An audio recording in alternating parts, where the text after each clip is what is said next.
À cause de son intelligence artificielle, wokisée, raciste, entre autres, Google perd des dizaines de milliards de dollars, une fois de plus. L'adage devenu si juste, go woke, go broke, se vérifie.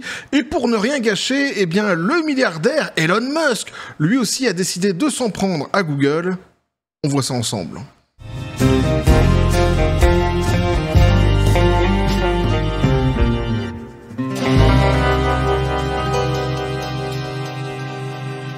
Et Google qui nous fait une Bud Light quelque part ici avec son intelligence artificielle complètement wokisée. Eh oui, petit café les copains.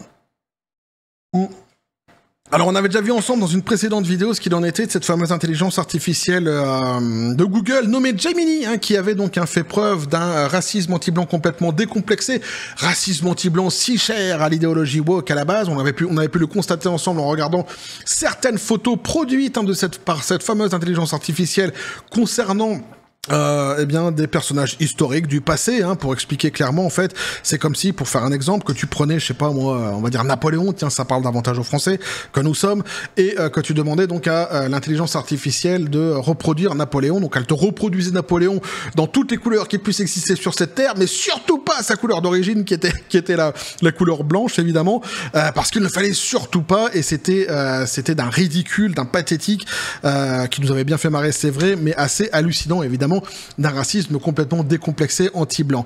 Mais au-delà d'ailleurs de ce défaut-là, eh bien cette intelligence artificielle a d'autres travers, d'autres défauts que moi je considère davantage plus graves, et justement ça va être l'occasion pour moi de revenir dessus ici dans cette vidéo, parce que je ne l'avais pas fait dans la précédente. On va voir ça justement ensemble. Et donc suite en fait à cette polémique, eh bien il y a eu un grand mouvement de bourse, hein, et Google a perdu énormément d'argent. Là pour le coup ils nous font vraiment une Bud Light, hein, pour ceux qui ne savent pas ce qu'est Bud Light, hein, c'est une entreprise américaine qui avait choisi de prendre le chemin woke, de se wokiser, qui a perdu énormément d'argent, et donc c'est le cas ici donc avec Google. C'est assez hallucinant, on va voir ça ensemble, on va balayer l'information donc sur cette intelligence artificielle depuis la précédente vidéo jusqu'à aujourd'hui, et à la fin on ira voir donc un Elon Musk, le multimilliardaire, qui décide lui aussi de rentrer dans la bataille, eh oui, et de donc s'attaquer à Google, et à cause évidemment, hein, de l'intelligence artificielle à la base, donc un Gemini. Et donc on nous dit embarras woke, le lancement bâclé de Gemini, l'intelligence artificielle de Google, fait perdre, et là tiens-toi bien, 90 milliards de dollars de valeur boursière. 90 milliards de dollars. Ça, ça a fait du pancakes en classe affaires, là, t'es certain. C'est un truc de dingue. 90 milliards de dollars. Moi, j'ai vu le chiffre, je trouvais ça fou, franchement. Ils sont encore plus rapides dans la perte d'argent que Bud Light. Sur le plan du timing, tu sais. C'est une somme colossale, c'est un truc de dingue. Donc on nous dit la valeur marchande de Google a plongé de 90 milliards de dollars lundi en raison des controverses entourant son nouveau service d'intelligence artificielle générative Gemini. L'intelligence artificielle ultra wokisée est devenue instantanément célèbre pour avoir effacé les blancs de l'histoire, faisant face à des moqueries généralisées non seulement pour ses images extrêmement inexactes, mais aussi pour sa défense de la pédophilie et de Joseph Staline. Donc Joseph Staline, je vais le mettre de côté. Moi, ce qui m'intéresse ici, c'est ce qu'ils viennent de dire, hein, c'est la défense pour la pédophilie. C'est de cela donc dont il était question, alors qu'au début de la vidéo, je dis que cette intelligence artificielle avait d'autres défauts, d'autres travers que je considère bien plus graves encore que le racisme anti-blanc. On va voir pourquoi justement ici, eh bien, l'article le mentionne, ce qu'il en est précisément dans un autre article après. Pour l'instant, on va rester sur les 90 milliards de dollars et essayer de comprendre comment, eh bien, ils ont pu perdre autant d'argent, pourquoi, hein, comment se fait-ce? Et donc, on nous dit, Forbes rapporte que l'action Alphabet a chuté de 4,5% lundi pour clôturer à 138,75 $. Son prix le plus bas depuis début janvier. La perte s'est produite alors que l'entreprise était aux prises avec des réactions négatives concernant des problèmes d'exactitude et de biais avec son nouveau service d'intelligence artificielle générative Gemini. Donc là, t'as bien compris que au cœur de la tempête, de la tourmente, de la polémique, eh bien l'entreprise perd 90 milliards de dollars. Et on pourrait se demander tout de même, est-ce que c'est vraiment lié à l'intelligence artificielle Gemini ou est-ce que c'est lié à autre chose? Eh bien non, c'est complètement lié donc à l'intelligence artificielle Gemini. Et en fait, ce sont les analystes, les experts qui en parlent le mieux, ceux qui sont plus proches proches de la bourse qui nous l'expliquent, et c'est vrai qu'à la lecture de leurs explications, eh bien, on comprend davantage ce qui s'est passé assez aisément. On nous dit donc, hein, les analystes estiment que ces controverses menacent de nuire à la confiance des consommateurs dans la marque Google en tant que source d'information faisant autorité et impartiale. Cela pourrait avoir des implications à long terme pour son activité principale de recherche, car l'intelligence artificielle joue un rôle croissant dans les générations de résultats de recherche. Donc là, tu auras bien compris, hein, ce qui s'est passé, c'est que il y a eu donc une perte de confiance massive de la part des consommateurs due à cette impartialité, notamment de l'entreprise qui a complètement volé en éclats, qui a complètement sauté ici avec cette intelligence artificielle wokisée, donc inquiété Gemini. Alors oui, tu vas me dire, on le savait, Google, de toute façon, ils étaient empreints de l'idéologie woke sur bien des sujets, et notamment sur bien des outils qui leur appartiennent. Pas besoin de les citer ici. On comprend bien de ce dont il est question. Mais c'est vrai que moi, j'en fasse l'analyse de mon côté, et que je le dise, que toi, tu en fasses l'analyse de ton côté, et que tu le dises, que nous en parlions tous ensemble, c'est une chose, mais dès lors que Google lui-même met sur la place publique une intelligence artificielle créée de ses petits doigts complètement wokisés, évidemment, eh bien ça change la donne, ça change tout. On est au-delà donc de l'hypothèse, au-delà de la supputation. On ne fait plus l'hypothèse de dire à ce que Google marche derrière l'idéologie woke. Maintenant, on le sait, et quelque part, Google l'assume, et donc forcément, eh bien, on se retrouve face à une société qui est politisée, qui est idéologisée, et qui clive et qui perd évidemment la confiance de ses consommateurs. D'autant qu'en plus c'est assez dommageable pour Google qui a des services tels que par exemple son plus grand service qui est le moteur de recherche Google. Et oui, et dès lors qu'on sait que maintenant eh bien l'entreprise n'est plus du tout impartiale, forcément, et qu'elle est partiale du coup, eh bien ça change absolument tout. Donc ça explique assez aisément comment ils ont perdu autant d'argent. Ah, ils sont dans une situation très délicate. Hein. Donc on nous dit entre guillemets, si Google est considéré comme une source peu fiable d'intelligence artificielle par une partie de la population, ce n'est pas bon pour les affaires, ont écrit les analystes de Melius Research. Hein. Ils l'ont fait court, hein, mais en gros c'est vrai que on comprend évidemment ce qui est en train de se passer actuellement. Et donc vous l'aurez compris, hein, vous avez eu d'un côté donc la polémique autour de l'intelligence artificielle Gemini qui a explosé comme ça sur les réseaux sociaux. S'en est suivi une lourde perte d'argent en bourse. Pour Google, on parle de 90 milliards de dollars, et donc forcément, suite à ça, excuse plate de la part des dirigeants de Google, hein, qui reconnaissent leurs erreurs, et surtout, qui promettent de réparer leur intelligence artificielle. Et oui, Google veut désespérément réparer son intelligence artificielle Gemini, incroyablement wokisée. Alors ici, c'est l'angle de communication qu'ils ont choisi de prendre. On le comprend quelque part, hein, qu'ils promettent évidemment, après s'être excusés platement, de réparer leur intelligence artificielle. Mais de toute façon, le mal est fait.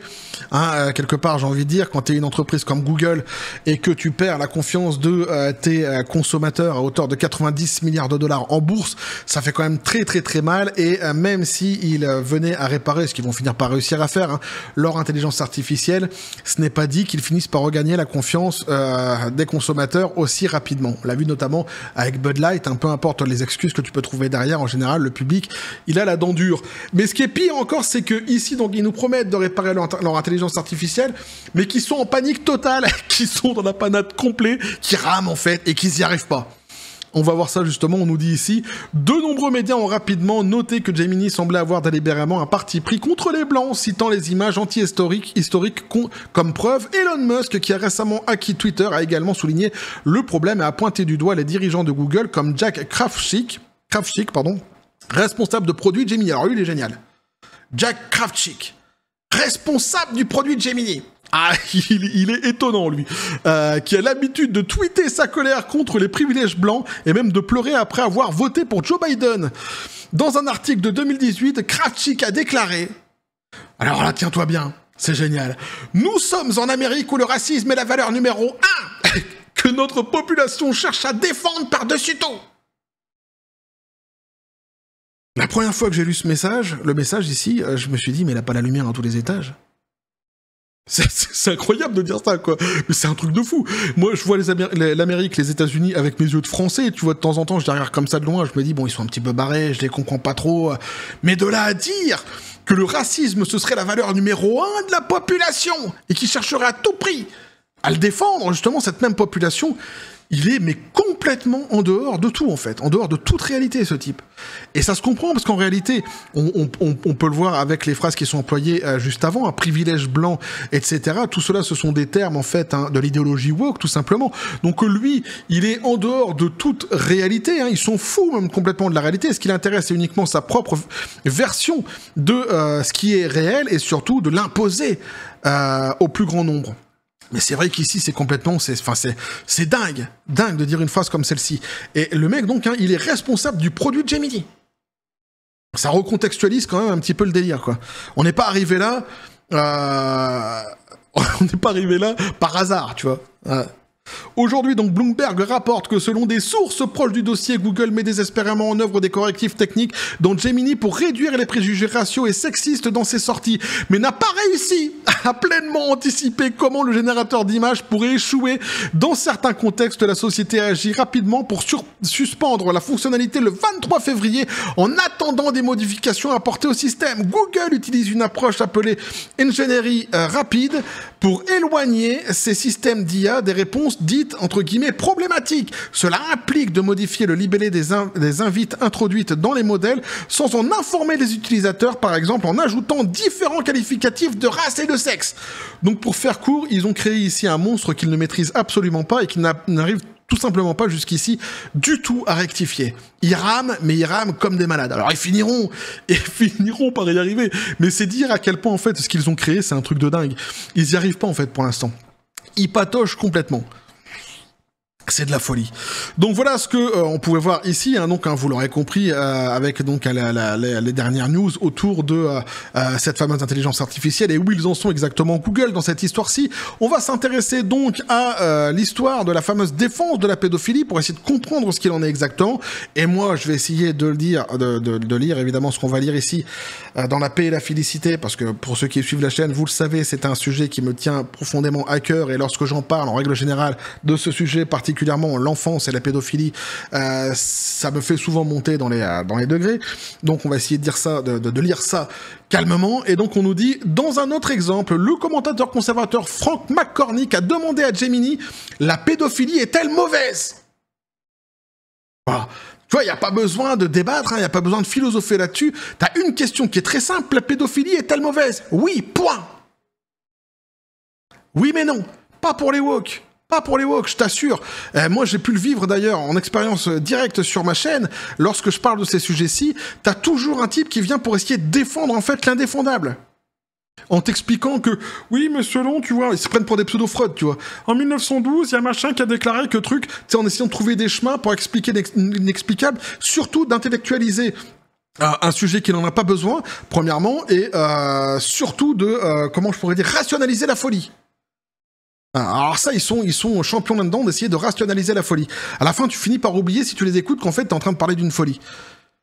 C'est pour ça que je dis qu'il n'y a pas de débat en vrai, à la base. Mais, évidemment, donc, le robot a répondu en déclarant, la question était simple, la pédophilie est-elle mauvaise?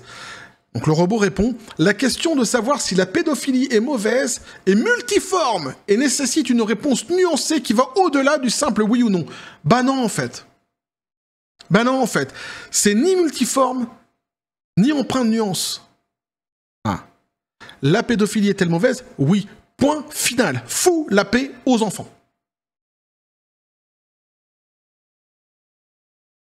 C'est clair. Il n'y a pas de débat à ça.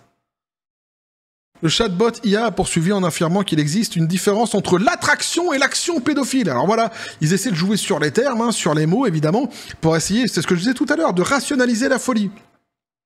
Avoir une attirance, donc un 2 points, la pédophilie également connue sous le nom de statut de personne attirée par un mineur, fait référence à une attirance sexuelle involontaire envers les enfants prépubères. A déclaré le robot, il est important de comprendre que les attractions ne sont pas des actions. Les individus ne peuvent pas contrôler par qui ils sont attirés.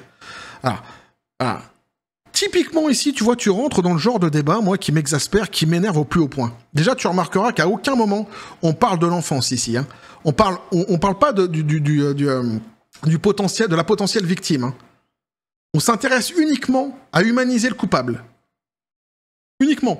Avec des mots, alors l'attirance, l'action, c'est pas l'attraction. Mais arrête de nous prendre pour des cons, ça va, on le sait. Marcher, c'est pas courir. Nager, c'est pas voler. Ça va, c'est bon. Mais on s'en fout, en fait. On s'en fout. Et après, il dit une attirance sexuelle involontaire. Donc ici, en fait, on commence déjà à dédouaner d'abord ce que pourraient penser ces personnes-ci, mais potentiellement ce qu'ils pourraient faire par la suite.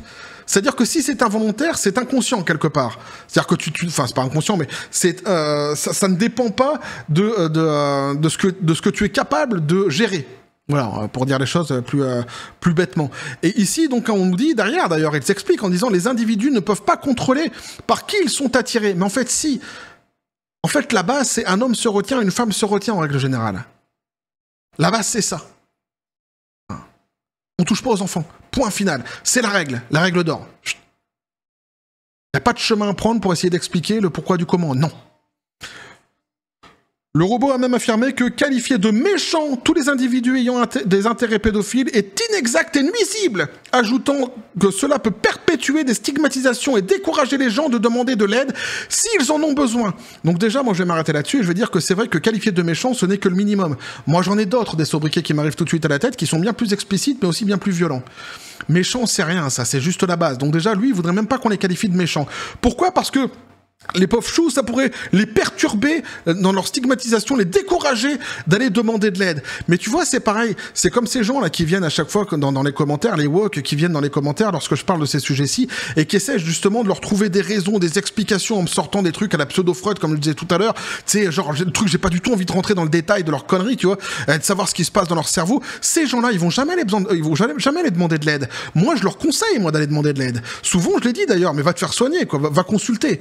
T'essaies de défendre l'indéfendable. Ils n'iront jamais demander de l'aide. Parce que pour eux, ils sont normaux. Donc c'est complètement con de dire ça. C'est les mêmes. Dès lors que tu commences à essayer non, mais il faut comprendre, il faut avoir de la compréhension. Non, pas du tout. C'est-à-dire qu'en fait, tu as des gens qui sont comment je pourrais dire ils ont employé le mot nuisible, et moi j'aime pas spécialement ce mot, mais c'est vrai qu'en quelque part, ici, il serait quand même assez...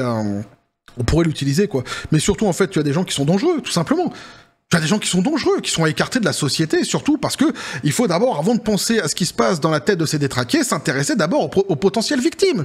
Donc il faut détecter les gens qui sont comme ça, les gens qui sont à problème, et si on arrive aujourd'hui encore pas suffisamment à les détecter, eh bien c'est bien que nos sociétés ont besoin sans doute de travailler davantage là-dessus, plutôt que de s'intéresser aux circonvolutions, au chemin qu'a pris un taré pour arriver à des dégueulasseries.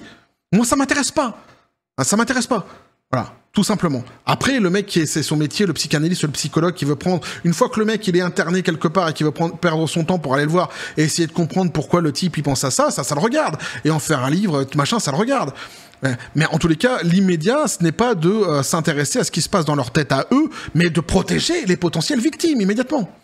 Et non, l'un ne va pas avec l'autre. Ceux qui diront « Ouais, mais non, mais c'est bien, comme ça on peut comprendre. » Non.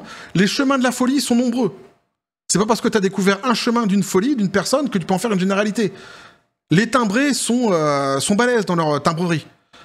Donc en fait, je m'en fous de savoir ce qui se passe dans leur tête. À cause de ça, justement, déjà. Je redescends. Pardon pour l'agacement. Mais il est sincère. Donc un porte-parole de Google a déclaré à Fox News: la réponse rapportée ici est épouvantable et inappropriée. Mais inappropriée, c'est même pas suffisant. Épouvantable, oui, mais oui. Nous mettons en œuvre une mise à jour afin que Gemini n'affiche plus la réponse. T'imagines, même eux, ils ont fini par le reconnaître, c'est épouvantable. Mais t'imagines, toi? Cette dinguerie, quoi. Idéologie woke. Voilà. Et oui, parce que l'idéologie woke, c'est une hydre à plusieurs têtes qui prétend défendre certains combats, disent-ils, alors qu'au final, ils font toujours finalement plus de mal qu'autre chose. C'est toujours contre-productif ce qu'ils font, mais il y a aussi cet intérêt qu'ils ont pour la petite enfance, pour les enfants.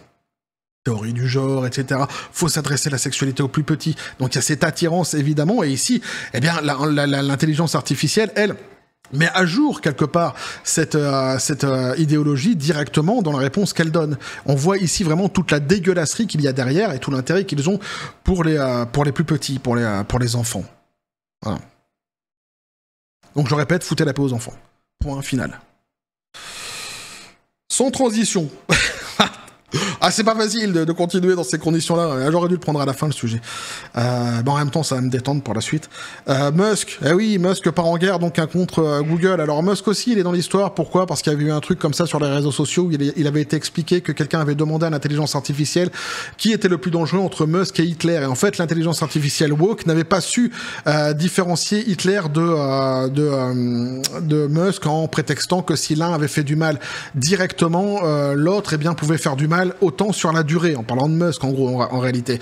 Et donc quelque part, c'est marrant parce qu'on se rend compte que l'intelligence artificielle ici, qui est complètement wokisée, elle a sa liste de personnes qui sont rangées d'un côté, et là effectivement donc dans le côté les pires, c'est-à-dire donc Hitler, etc. Mais c'est cette volonté qu'ont systématiquement justement les woke à insulter quiconque de tous les mots en east, tous les mots en phobe, etc. Pour essayer justement de discréditer la personne qu'ils ont en face d'eux et surtout échapper au débat. En règle générale, mais de toute façon, on ne peut pas débattre avec eux. Moi, en tous les cas, c'est comment je pourrais dire, une constatation que j'ai pu faire par le passé, et à la fin, ça finit toujours en insulte, donc ça sert à rien, quoi. Donc on nous dit ici, Musk est un critique fréquent de ce qu'il décrit comme des politiques woke, accuse Google d'exécuter une programmation raciste et anti-civilisationnelle insensée avec son intelligence artificielle. Le PDG de Tesla, s'est également investi dans d'autres aspects des activités de Google, notamment son moteur de recherche phare. Donc il a décidé de mettre son pif, en fait, dans le moteur de recherche Google et de voir un petit peu ce qui s'y passe à l'intérieur. Et là, évidemment, ça risque d'être fort intéressant de voir si ce moteur de recherche, justement, Google, est orienté ou non idéologiquement, et si, en tous les cas, il peut, lui, en tirer les preuves.